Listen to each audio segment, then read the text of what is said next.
बिस्मिल्लाहिर्रहमानिर्रहीम। अस्सलामु अलैकुम वरहमतुल्लाहि वबरकातुहू। दोस्तों, उम्मीद है कि आप सब खैर व आफ़ियत से होंगे। मेरे अज़ीज़ साथियों, आज आप हज़रात की खिदमत में दावत व तबलीग के ताल्लुक़ से बहुत अहम और नाजुक मसला पेश कर रहा हूँ। मेरे अज़ीज़ साथियों, हमने और आपने सब ने देखा होगा कि हमारी मस्जिदों में जो मशवरा होता है वो ईशा के बाद होता है। दावत तालीम इस्तक़बाल वाला जो अमल होता है वो भी ईशा के बाद होता है। तो कई दफ़े ऐसा होता है कि जो मस्जिद वार जमात के साथी है उनमें से किसी साथी की जमात निकल जाती है, ईशा की जमात निकल जाती है। और जब हज़रत मस्जिद में तशरीफ़ लाते हैं तो देखते हैं कि लोग सुन्नतें पढ़ रहे हैं, तो हज़रत फ़र्ज़ नमाज की यानी कि ईशा के 4 फ़र्ज़ की नियत बांध लेते हैं। अब ये 4 फ़र्ज़ जब तक पढ़ते हैं तो लोग सुन्नतों से फ़ारिग हो जाते हैं और दावत तालीम इस्तक़बाल वाले अमल में जुड़ जाते हैं। तो हज़रत क्या करते हैं कि 4 फ़र्ज़ पढ़ने के बाद ये सुन्नतें और वितर और नफल छोड़ के ये इस अमल में जुड़ जाते हैं। तो कोई साथी ये कह देता है कि हज़रत आप नमाज मुकम्मल कर लेते, तो जवाब हज़रत का ये आता है कि ये इनफरादी अमल है और ये इज्तिमाई अमल है, लिहाजा इनफरादी अमल पे इज्तिमाई अमल को मुक़द्दम रखा गया है।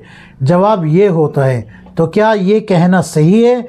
क्या सुन्नत नवाफिल और वितर को छोड़ के इस इज्तिमाई अमल में जुड़ना सही है, या इनको पहले सुन्नत और वितर नवाफिल पढ़ने थे? क्या करना चाहिए था इनको? शरीयत क्या कहती है इस बारे में?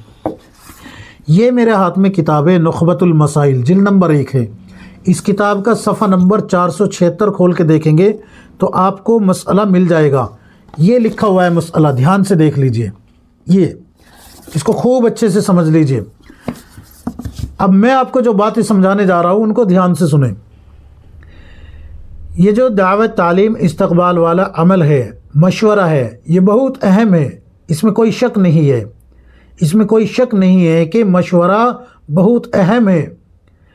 और ये जो लोगों के पास जाके दीन की दावत देते हैं ये भी बहुत बड़ा अमल है।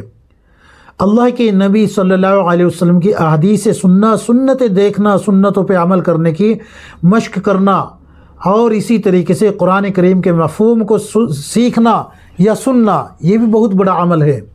लेकिन मेरे भाइयों, ध्यान से देखना आप वीडियो को।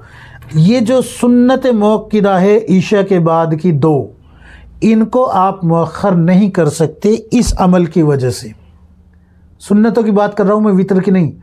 ये सुन्नतें आपको पढ़नी ही पड़ेगी पहले। आपको ये सुन्नतें पहले पढ़नी होगी। 4 फ़र्ज़ पढ़ने के बाद ये सुन्नतें पढ़े और फिर आप जो है इस अमल में जुड़ जाए। सवाल ये होता है कि मुफ्ती साहब, वितर तो वाजिब है, वो तो सुन्नत से ज़्यादा अहमियत रखते हैं, उनको पढ़ना चाहिए। आप सुन्नतों को तो पढ़ने की तरगीब दे रहे हैं, वितर के बारे में नहीं कह रहे। वितर के बारे में कह रहे हैं कि आप जो है सुन्नतें पढ़ के यहाँ जो है अमल में जुड़ जाए, वितर का जिक्र नहीं कर रहे। सुने ध्यान से, अल्लाह के नबी सल्लल्लाहु अलैहि वसल्लम की हदीस मुबारक है, फरमाया नबी सल्लल्लाहु अलैहि वसल्लम ने कि अफजल वक्त वितर के लिए आधी रात के बाद का है। अफजल वक्त वितर के लिए आधी रात के बाद का है। हालांकि अल्लाह के नबी सल्लल्लाहु अलैहि वसल्लम से ईशा के बाद भी वितर पढ़ना साबित है और तहज्जुद में भी वितर पढ़ना साबित है। और अफजल जो वक्त बताया है अल्लाह के नबी सल्लल्लाहु अलैहि वसल्लम ने, वो बताया है तहज्जुद का। अगर किसी की आँख नहीं खुलती और वो तहज्जुद नहीं पढ़ता तो उसके लिए फिर ईशा के बाद ही वितर पढ़ लेना चाहिए, यानी कि 4 फ़र्ज़ 2 सुन्नत पढ़ने के बाद ही वितर पढ़ लेना चाहिए। तो ये तो मैंने वक्त के ताल्लुक़ से बता दिया। लेकिन सुन्नतों को आप जो है इस अमल पे तरजीह देंगे, इस अमल को सुन्नतों पे तरजीह नहीं देंगे। ये मैं आप हज़रात को समझाना चाहता था। देखो, मेरी बात जो है ना आपको अजीब लग सकती है, ऐसी लग सकती है यार ये क्या बता रहे हैं। तो मैं आपको ये कहूँगा कि आप जो है जज्बात से बाहर आके तब वीडियो देखिए। अगर एक बार में समझ में नहीं आई तो दोबारा से देख लीजिए। मैं ये कह रहा हूँ कि ये जो सुन्नतें हैं, ये जो सुन्नतें हैं, सुन्नत मुअक्किदा है, अल्लाह के नबी सल्लल्लाहु अलैहि वसल्लम से ये बात साबित है कि अल्लाह के रसूल सल्लल्लाहु अलैहि वसल्लम ने ईशा के बाद عشاء کے بعد سنتوں سے فرض نماز سے فارغ ہو کے مجلس لگائی ہے، صحابہ اکرام بیٹھے ہیں، آپ صلی اللہ علیہ وسلم کی مجلس لگی ہوئی ہے، آپ صلی اللہ علیہ وسلم ترغیب دے رہے ہیں، آپ صلی اللہ علیہ وسلم سمجھا رہے ہیں، شریعت بتا رہے ہیں، ساری چیزیں ہو رہی ہے، لیکن سنتیں پڑھنے کے بعد ہو رہی ہے، نہ کہ سنتوں کو چھوڑ کے یہ عمل کیا جا رہا ہے۔ اس کو یہ کہہ دینا کہ یہ انفرادی عمل ہے، یہ بالکل مناسب نہیں ہے، بالکل بھی ایسا نہیں کرنا چاہیے۔ آپ کو 4 فرض کے بعد 2 سنتیں پڑھنی ہے، اس کے بعد پھر آپ کو عمل میں جڑنا ہے۔ اب سوال یہ کھڑا ہوتا ہے کہ اگر مشورہ ہو تو مشورہ تو اتنی دیر میں فارغ ہو جائے گا جتنی دیر میں سنتیں پڑھی جائے گی، تو اب یہاں پر آپ کی نیت دیکھی جائے گی۔ آپ کی نیت تھی کہ میں مشورے میں بھی شریک ہوں، اور آپ مسجد میں آئے بھی اسی لیے ہے کہ میں نماز بھی پڑھوں گا، مشورے میں شریک بھی ہوں گا، دعوت تعلیم استقبال والے عمل کو بھی کروں گا، تو آپ کو انشاءاللہ اس کا اجر بھی مل جائے گا۔ آپ جو ہے نا مایوس نہ ہو، اس کا اجر بھی آپ کو مل جائے گا۔ اور اگر آپ جو ہے دعا کے وقت بھی مشورے میں شریک ہو گئے، ادھر جو ہے دعا ہو رہی ہے سبحانک اللہم و بحمدک ونشہد ان لا الہ الا انت واستغفرک ونتوب الیک سبحان ربک رب العزت عما یصفون، اس طریقے سے دعا ہو رہی ہے۔ اگر آپ اس دعا میں بھی شریک ہو گئے انشاءاللہ آپ کو پھر بھی مشورہ مل گیا۔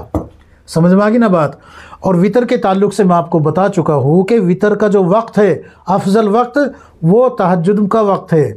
تہجد میں آپ وطر پڑھیں اگر آپ کو تہجد کی عادت ہے۔ کئی دفعہ ایسا ہوتا ہے تہجد میں آنکھ نہیں کھلتی اور وطر آپ کے رہ جاتے ہیں، تو اب کیا حکم ہے؟ اب یہ حکم ہے کہ آپ کی اذان ہوتے ہی آنکھ کھل گئی، اذان ہوتے ہی آنکھ کھل گئی تو وضو کرے، پہلے وطر پڑھے، پھر 2 سنت فجر کی پڑھے، اور پھر فرض نماز پڑھ لے فجر کی، ہوگی نماز آپ کی مکمل۔ اور اگر ایسا ہو کہ بھئی ایسے وقت میں کھلی ہے، آپ مسجد میں اس وقت آئی ہے کہ جماعت ہی کھڑی ہو گئی تھی، تو اب کیا حکم ہے؟ اب یہ حکم ہے کہ آپ جماعت میں شریک ہو جائے، اشراق کی نماز میں جہاں آپ اشراق پڑھیں گے وہاں 3 وطر کی قضا کر لے، بس یہی راستہ ہے۔ آپ نے جان بوجھ کے تو وطر قضا نہیں کیے، آپ کو ماشاءاللہ تہجد میں اٹھنے کی عادت تھی، نہیں آنکھ کھلی، بس سوتے رہ گئے، اللہ کی طرف سے یہ سونا بھی انعام ہے آپ کے لیے، اور یہ جو وطر آپ کے قضا ہوئے اس پہ آپ کو گناہ بھی نہیں ملے گا۔ ہاں بس یہ ہے کہ آپ کو احتیاط رکھنی چاہیے کہ اگر عموماً روز ایسا ہوتا ہے زیادہ تر، تو پھر وطر کو عشاء کے بعد ہی پڑھ لے۔ یہ میں نے آپ کو مکمل تفصیل بتا دی ہے کہ آپ جو ہے جو سنتیں ہیں ان کو اس عمل پہ ترجیح دیں گے، اس عمل کو سنت پہ ترجیح نہیں دیں گے۔ تو امید ہے کہ یہ تمام مسائل آپ حضرات کی سمجھ میں آ گئے ہوگے۔ اللہ تبارک و تعالی ہم سب کو کتاب و سنت کے مطابق زندگی گزارنے کی توفیق عطا فرمائے، آمین یا رب العالمین۔